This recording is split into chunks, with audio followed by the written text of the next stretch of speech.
Hello everybody, we're here with the ancient Fleischmann, the side rod electric magnificent locomotive, which would have been run in Austria and Switzerland in the beautiful Alps, which I visited, was so fortunate to get to visit earlier this year.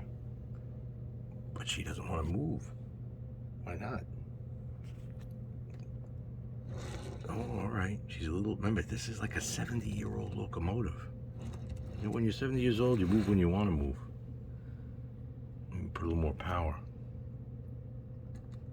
All right.